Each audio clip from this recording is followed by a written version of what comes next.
Fala galera do Degrau Podcast, estamos aqui começando mais um episódio. Eu sou a Aline, estou aqui com o Douglas. Aqui é o Douglão, estamos mais um episódio.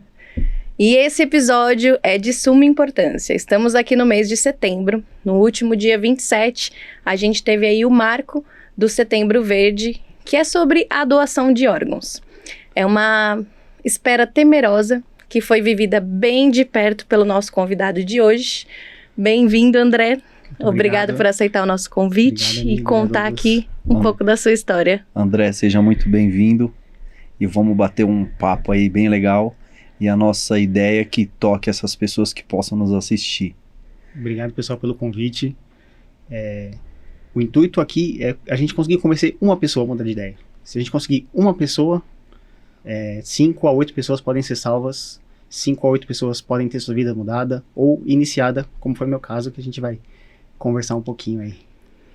Só para a galera entender um pouco, eu vou dar um dado agora que hoje aproximadamente 79 mil pessoas estão na fila esperando um transplante. Aproximadamente 2.387 pessoas esperam um fígado, 42 mil pessoas esperam o rim. Então, é de suma importância esse assunto e a ideia é tocar quem possa nos assistir. Tá bom? Vamos iniciar aí a nossa conversa. André, em que momento você soube que precisava do transplante? Com cerca de 15 anos de idade, eu comecei a desenvolver alguns sintomas como olhos amarelados, uma coceira insuportável, coçava assim até tirar sangue, sabe? Começou a desenvolver um cansaço e minha mãe, muito preocupada comigo, começou a percorrer todos os médicos da região do ABC e ninguém sabia o que eu tinha, até que a gente conseguiu uma indicação para ir para o Hospital das Clínicas em São Paulo, onde minha mãe nem me levou no dia, levou um calhamaço de exames e a médica bateu o olho nos exames assim e falou: traz ele aqui amanhã. Então assim, ela descobriu que eu estava com uma doença que é rara a partir dos 40 anos. E eu tinha 15. Então, Nossa. Na época, eu fui o primeiro do Brasil a ter essa doença. Era uma médica pesquisadora. Então, ela preferiu tratar com paliativos, né? Remédio, medicações de teste. Mas não chegou a cogitar o transplante, que ela achava que era muito invasivo e tudo mais. Por fim, acabei deixando de ir nessa médica coisa de 3 anos atrás e comecei a passar com outro médico. E esse médico falou assim: olha, não tem tratamento, não tem o que fazer, é transplante, ou você não vai ter qualidade de vida. E eu realmente não tinha qualidade de vida. Desculpa, hoje você está com quantos anos? 38. 38. Então, dos 15 até Os 35 eu fui arrastando com a doença, convivendo com ela. E por volta dos 35 bateu o martelo. É transplante, não tem o que fazer. É a única alternativa para ter uma qualidade de vida.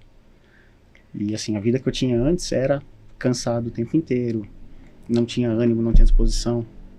Então uma vida que não era boa, assim. Era uma sobrevida, né? Perfeito, uma sobrevida.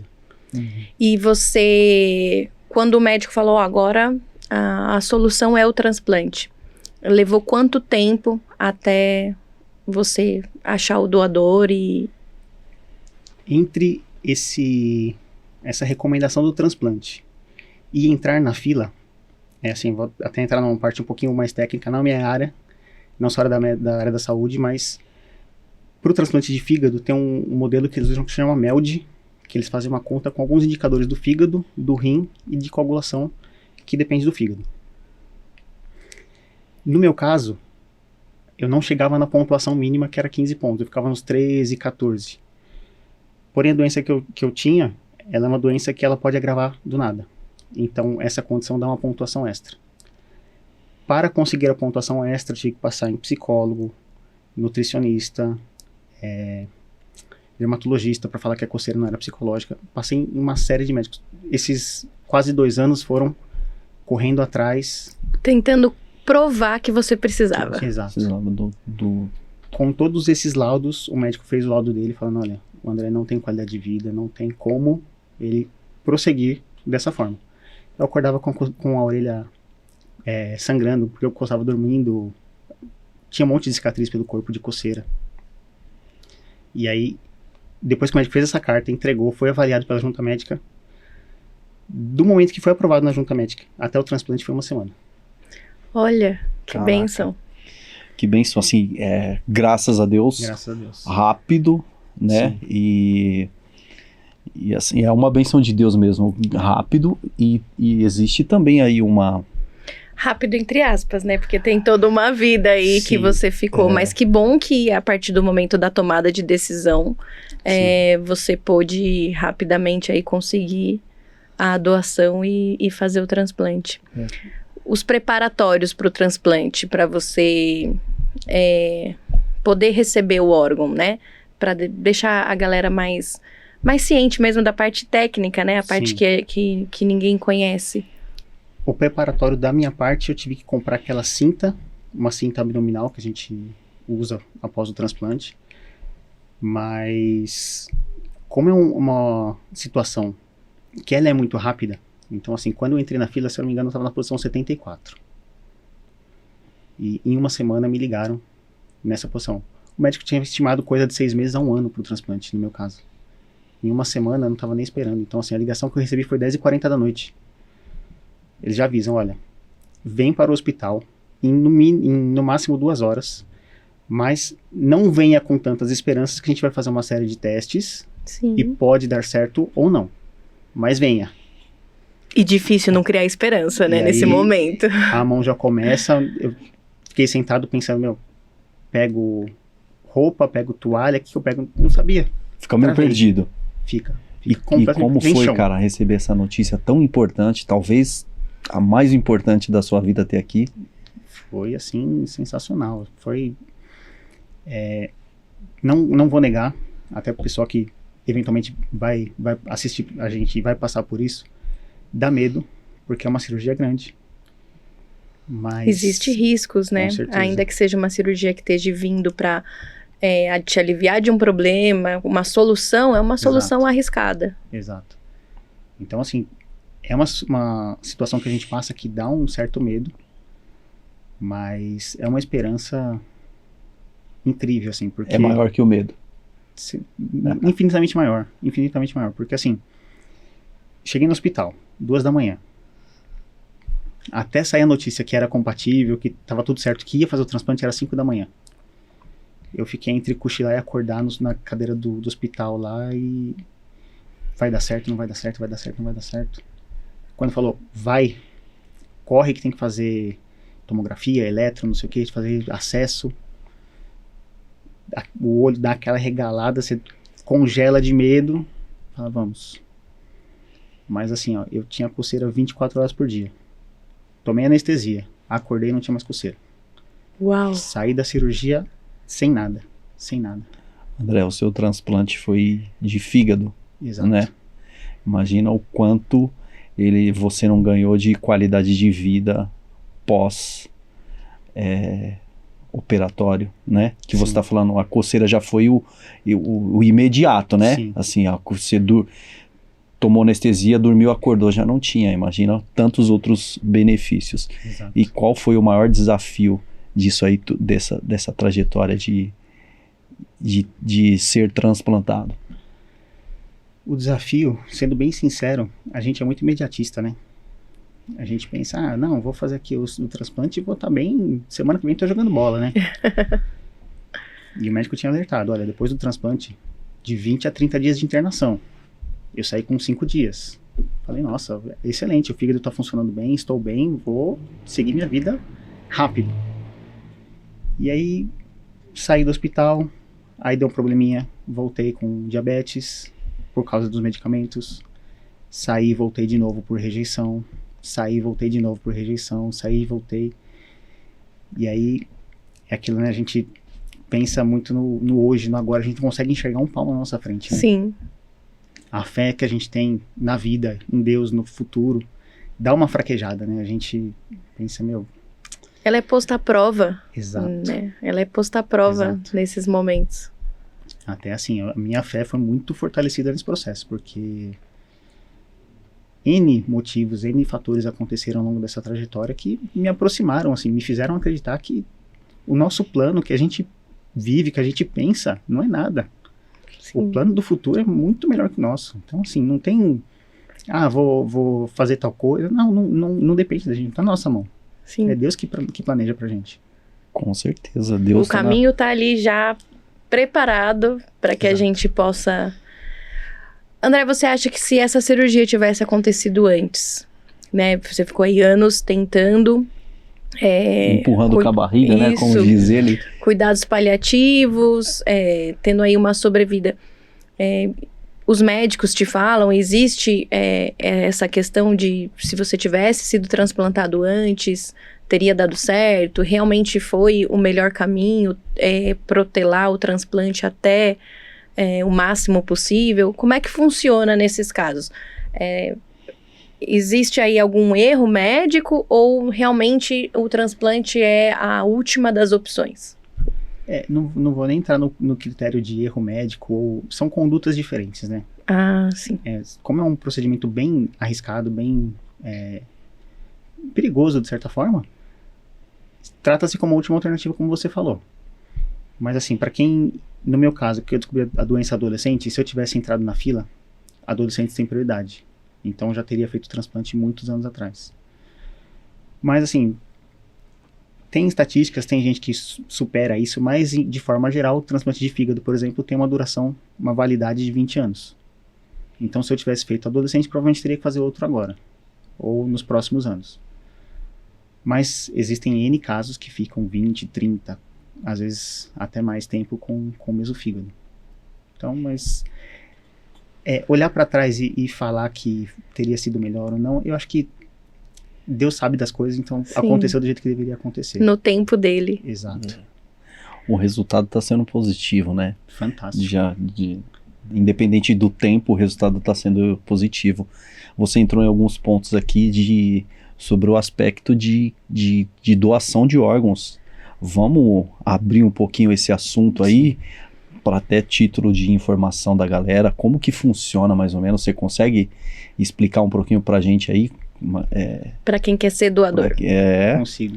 Assim, ponto muito importante. A doação de órgãos no Brasil hoje, ela é regulamentada, ela está determinada em lei, mas você pode tatuar no braço, sou doador de órgãos.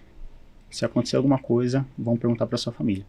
Até assim, até adiantar um pouquinho dos temas, a doação de órgãos só acontece com paciente que tem morte encefálica. Então, no Brasil, é parte do procedimento do Conselho Federal de Medicina que seja feito o exame por 2 profissionais diferentes com eletroencefalograma. Então, assim, aquele mito, não, se eu falar que eu sou doador de órgãos, não vão cuidar direito de mim, não. A regra cuida de quem está vivo e segue com a qualidade de vida do paciente.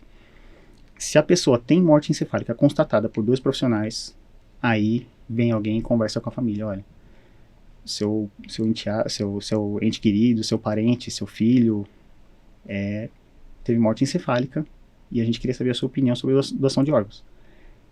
Depende da família. Então, assim, a pessoa tatuou, sou doador. Se a família falar não, é não.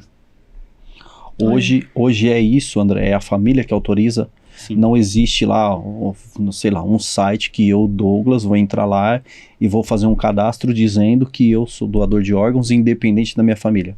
Não tem isso. Existe um site, mas ainda depende da família. Esse site é Autorização Eletrônica de Doação de Órgãos, a EDO, depois se puder colocar na descrição lá, eu passo o link para vocês certinho. É um termo feito em cartório, ele é reconhecido, então você pode registrar. Eu, André, sou doador de órgãos. Faleci. Pergunta pra minha mãe, se ela falar não, é não. Por quê? A lei do Brasil, ela privilegia ou tenta favorecer o bem-estar da família.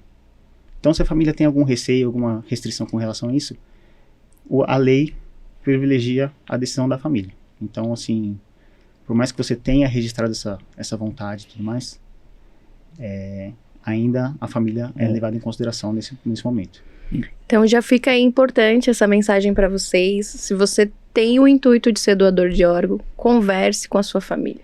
Deixe isso muito esclarecido, muito estabelecido, para que, se porventura venha acontecer uma fatalidade, você seja uma pessoa apta para a doação, que nada pelo caminho impeça aí que isso aconteça e que salve bastante vidas. E mais uma coisa bem importante, né, Aline? Ele tocou num ponto que eu também não sabia. Não é qualquer situação que vai existir a doação de órgãos, né? É um modo específico que tem que ter a morte cefálica. E aí, assim, eu tô voltando para trás de alguns acontecidos já, familiares, amigos, que às vezes aconteceu da morte cefálica, mas porém o cara tá vivo porque tá nos aparelhos, certo? Exato. Aí eu acredito que é esse momento que os médicos entram em contato com a família, olha, a qualquer hora pode existir o óbito, a gente quer saber, é nesse cenário. Exato. Até diferenciando, né, o pessoal fala, que nem eu mencionei antes, o pessoal às vezes fica com esse receio, né, tem esse tabu, não, se eu falar que sou doador, que sou favorável, vão abandonar meu parente. Não. Diferença de coma, de estado vegetativo e morte encefálica. Nos 2 primeiros ainda tem atividade cerebral, então assim, por mais que a pessoa não reaja, não acorde, ela responde a estímulos externos, então assim, tem reflexo, as pupilas reagem com luz, esse tipo de coisa. Morte encefálica não. O cérebro morreu, a pessoa está ligada somente por aparelhos, então é uma máquina que está respirando por ele e assim por diante. Uhum. Então assim... Não existe um prognóstico, né? Não existe um prognóstico de que a pessoa vá voltar a ficar bem, que algum tratamento vá trazer ela de volta à vida. Exato. Não tem nem histórico médico nenhum de constatado com eletroencefalograma que a pessoa teve morte encefálica e voltou, acordou. Não existe histórico. Então, assim, é mito. Alguém estava dormindo e acordou. É coma, é alguma coma outra induzido, coisa. ou... Exato. Sim. Estado vegetativo, desculpa. Morte encefálica não tem retorno. E é bom que a gente já tire esse mito aí da galera que você não vai sofrer um acidente e porque sofreu um acidente e é doador, você não vai ser socorrido. Exato.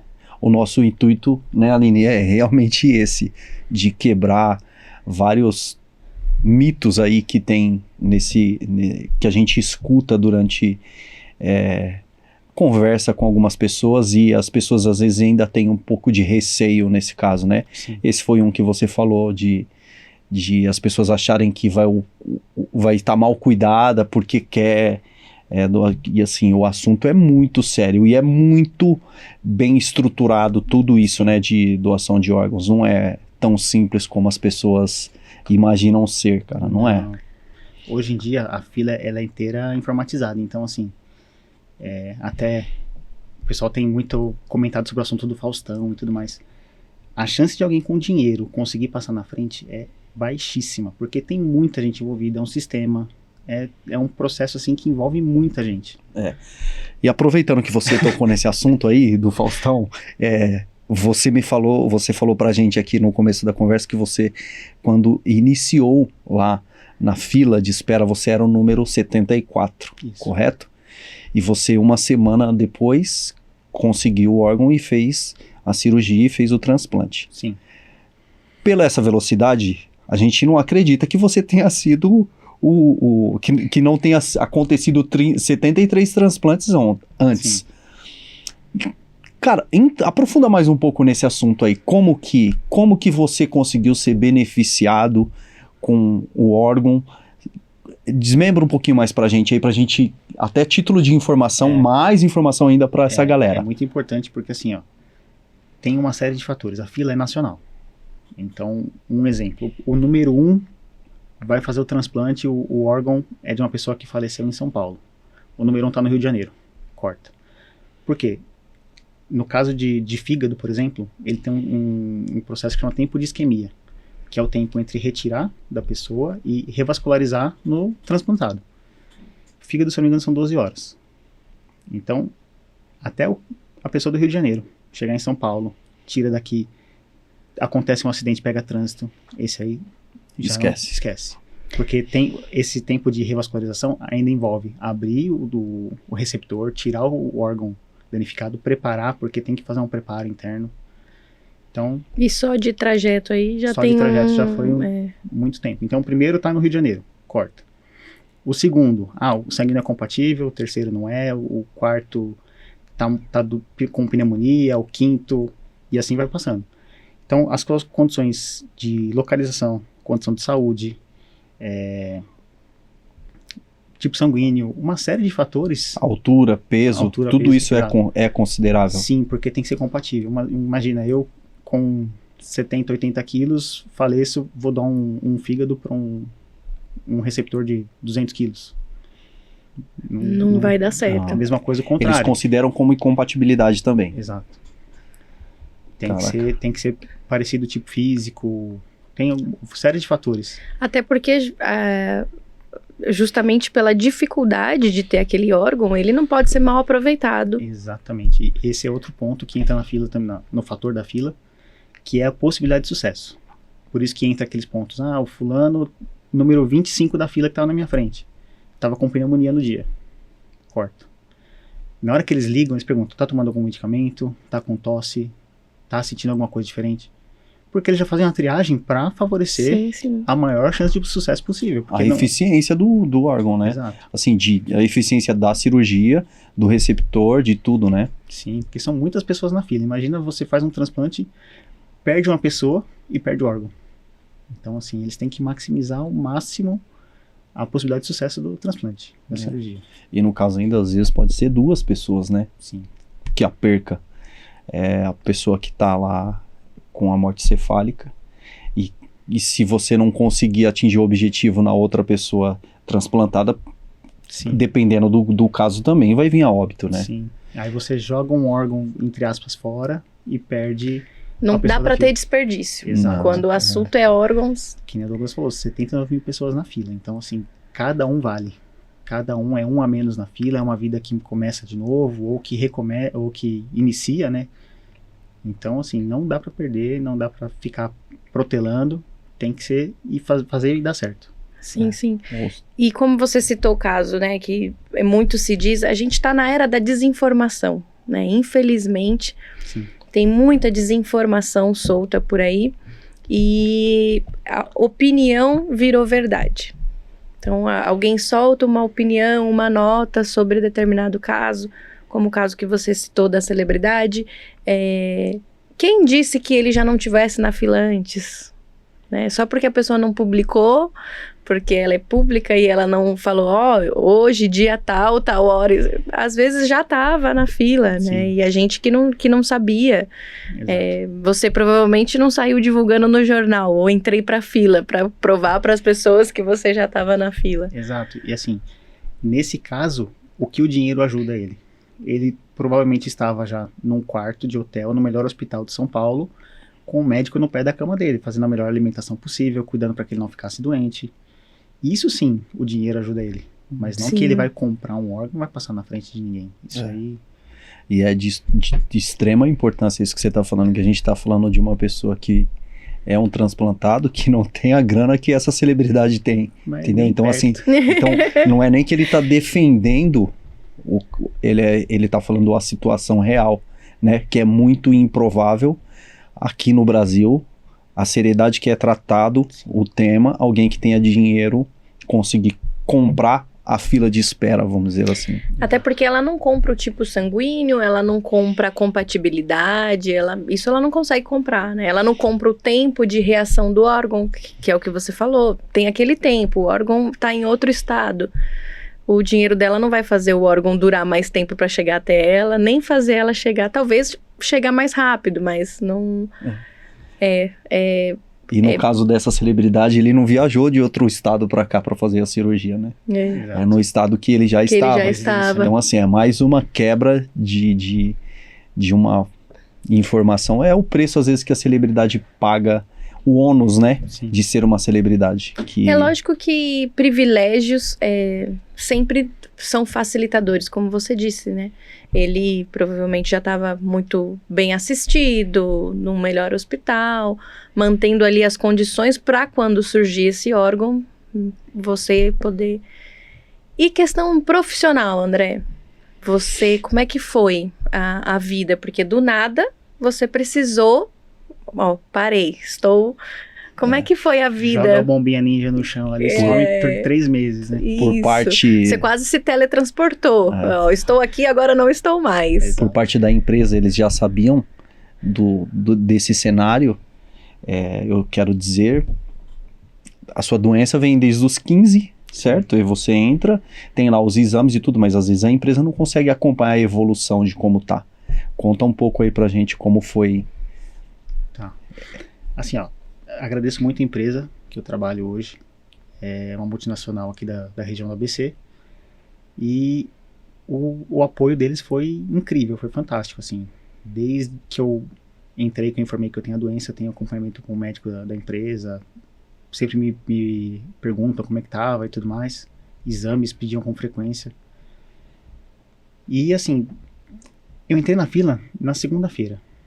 Na terça-feira eu falei, não vou falar com o meu chefe ainda não, porque, um dia... O cara falou que era 6 meses, né? A título, se você quiser falar o nome da empresa, Sim. é bem-vindo, tá? A nossa ideia é essa conexão mesmo, tá? Sim. Então, assim, eles te ofereceram todo o suporte. Se fosse o caso deles tivesse virado as costas, a gente não tava falando. Não, mas como foi ajuda... Acho que vale a gente dar essa glória aí. Falo, inclusive, com muito orgulho, trabalho na Scania. E, assim, é uma empresa que valoriza muito o indivíduo. Então, assim, tem o trabalho? Tem, mas, assim, a pessoa em primeiro lugar. Então, excelente. O apoio foi sensacional, assim. Aí, que nem eu falei, né? Terça-feira, converso? Não. Vou conversar, vai. Sentei, conversei um pouquinho com ele. Falei, olha, entrei na fila. Daqui 6 meses, 1 ano, pode ser que eu não compareça mais. Que vou ter que fazer uma cirurgia e tal. Beleza. Uma semana depois, na próxima terça, eu já nem fui. Que foi o dia que eu fiz o transplante. Dia 13 de agosto. Então, foi aquela ligação... Não foi nem eu que liguei, minha família que ligou, né, pra avisar, mandou mensagem ao André. Conseguiu o transplante. E assim, como a gente falou, né, é um negócio que é muito rápido. Me ligaram de noite, de madrugada falaram que ia fazer, e 9 horas da manhã já tava em centro cirúrgico já, então... Precisa ser rápido. Precisa ser rápido. Cara, que é assim... Tô até arrepiada. Então, assim, arrepia, porque... Não é todas as empresas que têm um suporte desse, Sim. né, cara? Sim. Desde o início, desde de sempre. Então, assim, existe muito a parte humana, né? Sim. Até com relação a diabetes mesmo, que eu desenvolvi posteriormente à cirurgia, eu vi relatos de empresas que reclamam se o funcionário aplica insulina sentado na cadeira dele, no refeitório, comendo. Cara, o cara tem que reservar um lugar na mesa, coloca a comida dele lá, vai no banheiro, aplica insulina, volta, a comida esfriou. E aí, assim, ó, até os colegas de trabalho, além do suporte da empresa, os colegas de trabalho também foram fundamentais nesse processo. O pessoal se preocupa, pergunta como é que tá, quer entender como é que funciona, para poder ajudar em uma eventualidade. Uhum. Então, assim, a empresa, sem comentários, assim, sem nenhuma crítica, só elogios. Dentro da atividade que você exercia, você precisou de alguma recolocação ou você pôde continuar exercendo a mesma função? Não, consegui manter a posição, trabalho mais na parte de escritório, então assim, consegui ficar tranquilo, né, nessa parte, e até com os afastamentos posteriores, a empresa falou, faz o que você precisar. Vai se cuidar. Até tem questões com convênio, que a empresa também se posicionava do meu lado, e eles entravam em contato com o próprio convênio para desembaraçar alguma coisa, pagamento da cirurgia ou internação, alguma coisa assim. Então a parte da empresa, excelente, assim, não tem... Só elogios mesmo. Só elogios. Que bom. Cita pra gente, André, alguma coisa que você não fazia, que você não fazia com a mesma qualidade e que depois da cirurgia você falou, nossa, que legal, eu tô fazendo isso. Que eu acho que é a parte mais satisfatória, né? Você se vê acontecendo. Sim. Tava até conversando com minha namorada hoje, parece que eu nasci de novo, né? A gente... antes, eu chegava em casa, eu ficava no sofá largado, como se tivesse acabando o mundo, assim, sabe? Eu só conseguia respirar. Prostrado. Exato. Hoje, eu chego, não consigo assistir filme mais. Eu chego em casa, vou tomar um banho, vou lavar uma louça, vou arrumar a casa, vou fazer alguma coisa, vou estudar.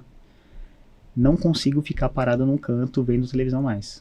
Que legal. É uma mudança de pensamento que eu tive também, não só física, mas psicológica fez parte também, né? De mudar a maneira de pensar, de aproveitar esse presente que eu recebi. todos esses anos que eu perdi, largado no sofá, sem vontade de fazer nada, minha vontade hoje é viver. Então, eu falo com ela, vamos pro interior? Vamos. Pego ela depois do trabalho, a gente vai pro interior, vira a noite na estrada, dá uma volta na cidade no dia seguinte e eu volto dirigindo zerado, sem cansaço nenhum. Que bom. Tá voando. Voando abaixo. Top, que legal. Excelente. Essa é a parte bem mais importante, né? Do pós-cirúrgico em relação ao seu trabalho também. Você consegue medir a sua produtividade antes e depois? Consigo. Teve até um gerente lá na Scania que ele às vezes parava na hora do almoço para conversar comigo. Porque na hora do almoço, deitado na mesa, lá, cabeça baixa, entre cochilar e morrer, porque eu tava com a bateria acabando já na hora do almoço. Ele perguntava, tá tudo bem, precisa de ajuda, alguma coisa? Quer ficar de home office algum dia? Vamos conversar, vamos achar uma alternativa, né? E eu tentando ser forte, não precisa, fica tranquilo e tal. E hoje em dia, a energia que eu tenho pra viver é a energia que eu tenho no trabalho. Então, assim, tem dias que às vezes eu vou dormir 1 e pouco, 2 da manhã, dia seguinte, 6 horas da manhã, eu tô acordado zerado, inteiro. Às vezes eu acordo até antes do despertador e trabalho o dia inteiro sem problema nenhum. Então, assim, até uma conscientização para as pessoas, né? O transplante dá uma vida nova. Ou no meu caso, como eu tinha doença desde os 15 anos, iniciou minha vida, né? É uma energia que eu nunca tive, é uma disposição que eu nunca tive, é uma vontade, assim, de viver, que parece que todos esses anos que eu perdi ficou acumulado, igual uma mola comprimida, assim, e soltou de uma vez, sabe? São 2 datas de nascimento agora. Exato. André, e sua família, cara? Como é que foi aí o apoio? Essa parte é pesada. Antes do transplante foi Dia dos Pais, no domingo. Eu recebi a ligação na segunda, né? E eu, apoiado na mesa, assim, ó, não tinha energia para manter a cabeça erguida, sentar na cadeira normalmente, assim. E depois minha mãe conversou comigo e ela falou, olha, acho que meu filho não chega no próximo Dia dos Pais. E em muitos momentos eu tentei ser forte por eles, que assim, a família, eu não quero demonstrar fraqueza, eu não quero preocupar eles. Mas o procedimento em si, a recuperação é muito complicada. E teve momentos que eu não conseguia passar sozinho, que eu fui carregado pela minha família, pela minha estrutura familiar ali. O pessoal me carregou literalmente, assim, sabe? Momentos que eu passei medo, que eu passei dor. O pessoal sempre esteve do meu lado, assim. Então, a família é fundamental nesse procedimento. Assim, agradeço muito, muito a família. Até minha ex-esposa, na época, que me ajudou muito também. Mas a família é fundamental. Você ter alguém do lado ali que segura a sua mão e fala, meu, tamo junto e vamos conseguir, vamos sair melhor, mais forte do que a gente entrou. Isso é fundamental. Isso é fundamental. É importantíssimo, né, cara? Todas as horas. Pai, mãe, irmãos. Você tem irmãos? Tenho 3 irmãos. 3 irmãos. E todos do meu lado o tempo inteiro. Falando, meu, se precisar, tamo junto. É fundamental, cara. É assim, ó. A família... Eu fico imaginando muito a sua mãe nesse processo todo. Agora quem vai chorar sou eu. Eu sou mãe e a sensação de impotência é muito forte quando a gente vê um filho passando por uma situação que a gente não tem o que fazer. Que a gente não tem nada que a gente, dentro de todo o nosso amor, de toda a nossa vontade de resolver, a gente, né? Então eu imagino que para sua mãe esse transplante e esse renascimento também tenha sido o renovo dela. Te ver bem deve ser a maior alegria da vida dela, dia após dia. Ela nasceu de novo também, pode ter certeza, né? Com certeza. Assim, agradeço muito minha mãe, né? O amor de mãe é amor pra sempre, assim, né? Então, tadinha, ela fez promessa, ela parou de ler, que ela gostava muito de ler, ela parou de ler, ela adiou a cirurgia que ela tinha que fazer. Então, assim, mãe, cara, é É mãe, né? Não É tem o que mãe, fazer. é mãe. É, Não tem outra diferente. explicação. é verdade. Mãe é mãe. É verdade. O que essa cirurgia te trouxe, André, no sentido de virada de chave, não só com as questões físicas, mas mentalidade? A possibilidade de uma vida nova trouxe para a mentalidade do André? O André de antes não era uma pessoa exatamente pessimista, mas era uma pessoa que aceitava muito as situações que aconteciam na vida. Tipo, tá bom. Deixa. Como eu ficava cansado o tempo inteiro, muitas vezes eu evitava a discussão, evitava a briga, evitava me posicionar, porque eu já estava cansado. Vou arrumar briga para me cansar mais? Segue. Mas agora, assim, eu virei uma pessoa, assim, otimista de um extremo que, assim, enquanto eu tô vivo, tem um jeito, sabe? Então, assim, e até parte de estar aqui hoje eu tenho que agradecer a vocês também pela oportunidade, porque, assim, eu ganhei um presente e eu tenho que compartilhar. Então, assim, não consigo doar meus órgãos que agora estou usando. Mas, se eu conseguir conscientizar uma família, uma pessoa, de conversar depois, olha, pessoal, numa reunião de domingo, eu sei que é um tema que não é tão legal de abordar, que é meio fúnebre, mas assim, conversa, pessoal, olha, vi o programa lá, vi o degrau, me simpatizei com a história e falei, sou doador de órgãos. Quero ser doador de órgãos, se acontecer alguma coisa, saibam que eu sou doador de órgãos.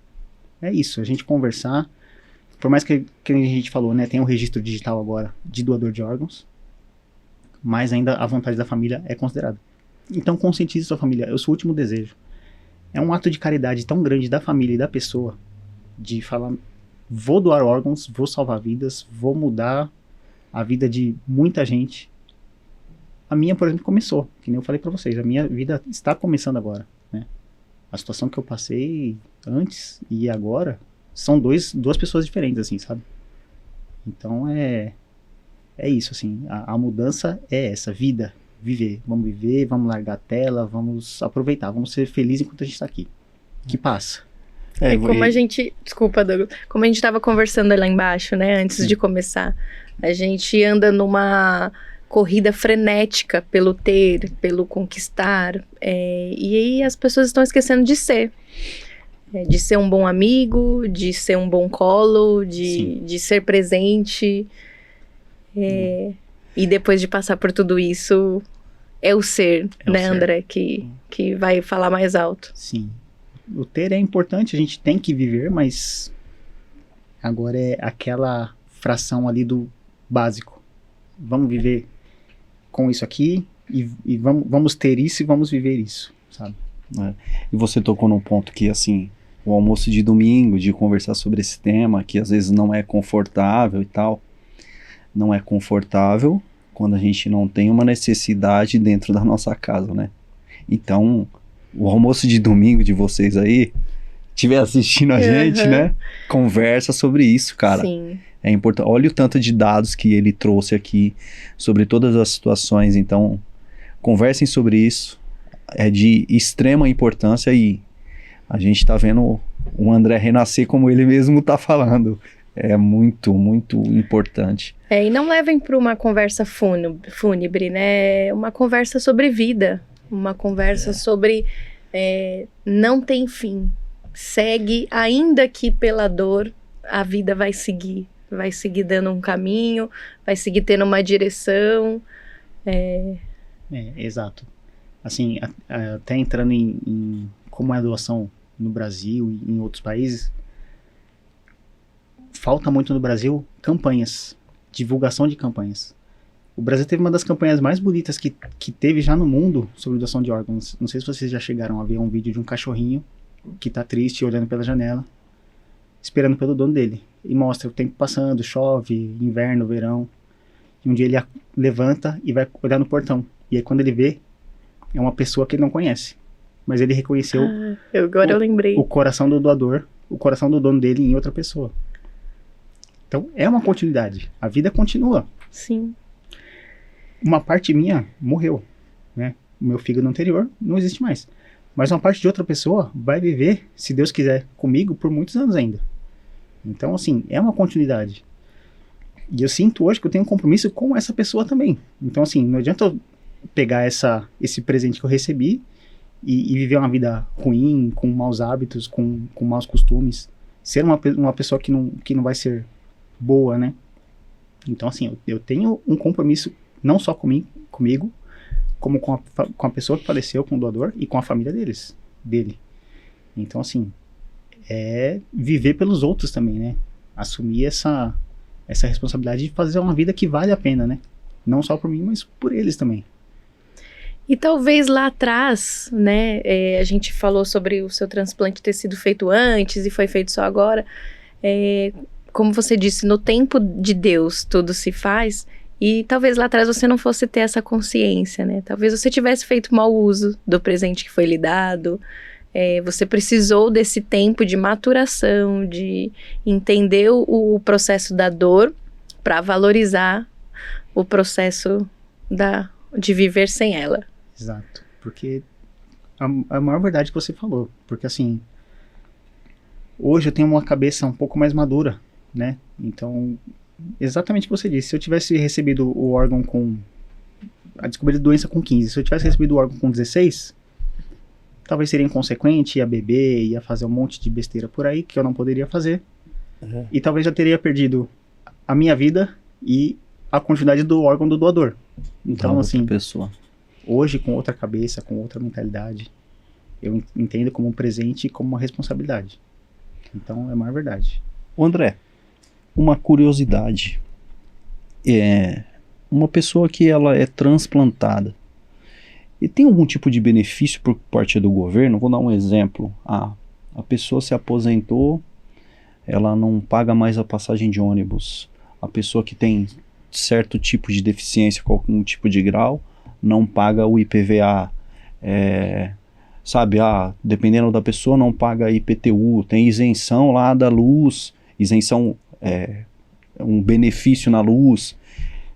Para esses casos de vocês, que assim, a gente está falando de algumas pessoas que teve uma deficiência, hoje você teve uma eficiência, né, com o transplante, mas a complexidade de toda a cirurgia, tem alguns tipos de percalços aí no meio do caminho.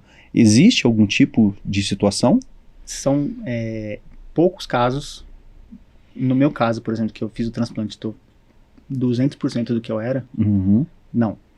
O benefício que eu tenho do governo são os medicamentos que eu tenho que tomar pro resto da vida, que são de alto custo, eu consigo pegar de forma gratuita. O SUS fornece. Exato, o SUS fornece. Mas se tem alguma questão com relação a alguma sequela de cirurgia, ou se é um transplante que a pessoa fica incapacitada de alguma forma, aí sim tem os benefícios sociais. Mas no meu caso em particular que eu fiz e tô, graças a Deus... Foi sucesso. Não existe nada nesse sentido. Nada que me beneficie dessa forma, até porque não é justo, né? Porque assim, se eu já tinha a condição de trabalhar, pagar meus impostos, tudo antes, imagina agora. Não tô falando pra Receita Federal vir atrás de mim. Eles já vão. CLT já era, já tá lá. Eu fiz essa relação dessa pergunta no seguinte sentido. Hoje você é uma pessoa que você tá muito melhor do que era antes. Sim. E você tem essa consciência que fala, cara, mesmo se tivesse, eu acho que eu nem preciso. Certo? Sim. Você tem um emprego estável e tal, mas eu fiz uma relação pensando também naquelas pessoas que às vezes não conseguiram ganhar essa vida com qualidade igual você tem, sabe? Então eu fiz a relação da minha pergunta era mais ou menos essa, e você já me respondeu, né? Se ficar algum tipo de sequela pós-operatório, aí entram os outros benefícios para essas pessoas. Ou alguma restrição, por exemplo, a cirurgia ocorreu bem, mas não tão bem quanto deveria, por exemplo, ficou com algum problema subsequente, aí a pessoa tem benefício talvez de aposentadoria, algumas isenções. O benefício é por conta de uma lesão, vamos colocar assim, pós. Só o fato de ser transplantado não tem. Não. No Brasil teve essa discussão de se incluir transplantados. Tem a discussão de incluir diabéticos também, que está mais aquecida no Congresso aí, de ter alguns benefícios para diabéticos também, mas ainda definido por lei, é lei tal coisa, não existe ainda. Entendi. Ainda está em discussão alguns projetos, mas nada efetivado ainda. Uhum. Pra gente poder ir se encaminhando pro final, André, resume em uma palavra o seu transplante. Ai, ai, ai. Gratidão.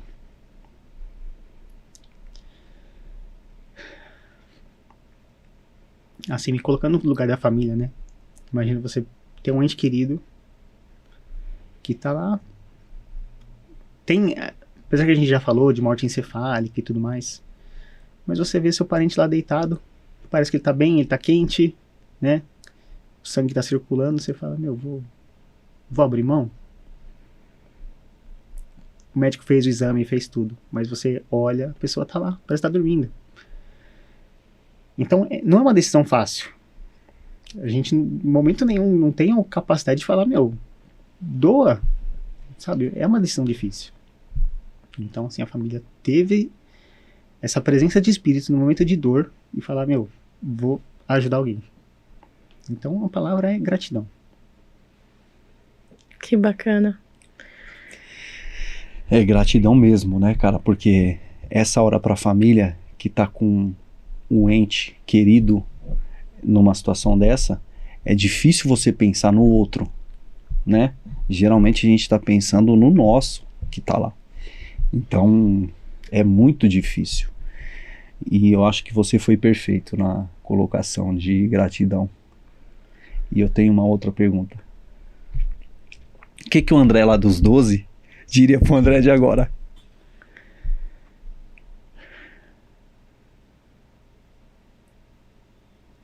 Cara. Nossa.